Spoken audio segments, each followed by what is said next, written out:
He said the first thing you want to do is look at the color.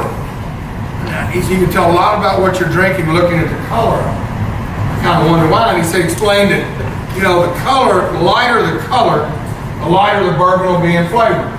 As it gets deeper and darker in color, it gets more complex in flavor because, you know, we cut them down to the bottling strengths, the ones we cut with demineralized water.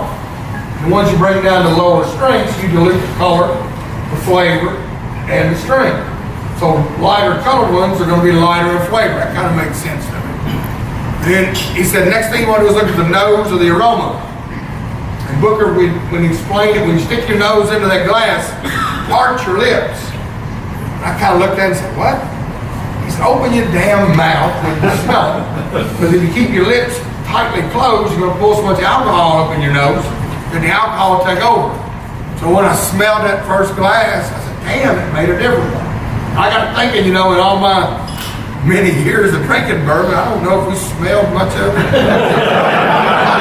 and my buddies, you know, you kind of throw up money to get a bottle or something. And everybody wanted to make sure they got their portion. If you put up half the money, you want to make sure you drank half the whiskey. So we didn't really smell it.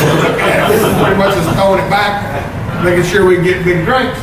But it did make a difference. I smelled it. I said, well, damn, this old man might know what he's talking about. Then the third step is the most fun part of the whole adventure, is the tasting itself. And Booker had a unique way of tasting bourbon, where he put it in his mouth and rolled it all around and chewed on it. And a whiskey writer one time coined the term the Kentucky chew on the way my dad tasted his bourbon. And the reason he did that is different parts of your mouth pick up different flavors. So he wanted to work that whiskey all around and chew on it. And I'll kind of demonstrate for you just so you make sure you do it right.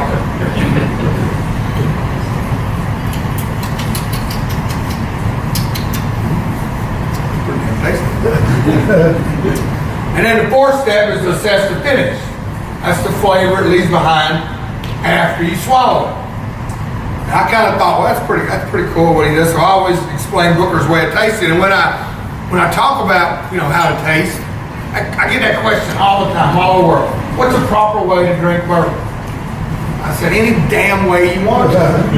You know, now with this age of social media, my son, you know, he's into all this hashtag, this shit.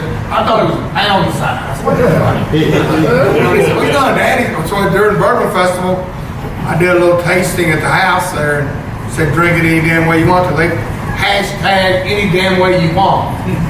And then our bourbon ambassador here, Megan Breyer, she kind of gets tickled and said, she did hashtag shit Fred said. I don't think being legal like that hashtag too much, but it is kind of funny. I mean, and I always tell people, drink it any damn way you want, because if you want to put ice in it, go for it. You know, my mom drinks her bourbon with ginger ale. I never saw Booker give her shit for doing it. I mean, you want to add a little ginger ale, water, cocktails. I don't like rules on it. It's funny, I do a thing with these Scotch distillers and Irish distillers and Canadian whiskey ambassadors. We do these things called the Great Whiskey Debates. Now that we have Suntory involved, we've got Japanese guys. And it's not really about what's better. It's just educating people on all the different types of whiskey. And we do kind of argue, we talk about how you drink the products. Well, the Scotch guys, they got too goddamn many rules. You know, first thing, how do you trust a guy wearing a skirt? I always give a shit when they call me Jimmy Russell from Wild Turkey. We're the barefoot hillbillies. I've been trying to tell them, I said, damn it, it's hillbillies. It's not hillbillies. You know, the guys, they don't talk just right. But they want a certain kind of glass. They don't want to put ice in it. Got to cut it to a certain strength. I said, how do you know you're cutting it to 38%? They look at me and I said, you got hydrometer in your fucking pocket. I mean, just put a little water in it, open it up. But we kind of and I always just say, drink it any way you want to. And then during our debate, I'll pick up a bottle of Knob Creek and say, shit, all you got to have is a mouth, a glass, and a bottle. I said, sometimes in Kentucky, we ain't got all that shit. We just drink it down the bottle. it just blows people's minds, and I'll take a drink of whiskey out of the bottle. I said, shit, we do a lot in Kentucky. You know, you could be out in the woods or something, you might not have a cup and ice and all that other shit. You can always have a drink it any damn way you want to, for sure. And what we're gonna do now is tasting we got. We always start with your lower strengths and work your way up. You don't want to start with the high ones that come down. Because if you do, that last one will taste like water to you.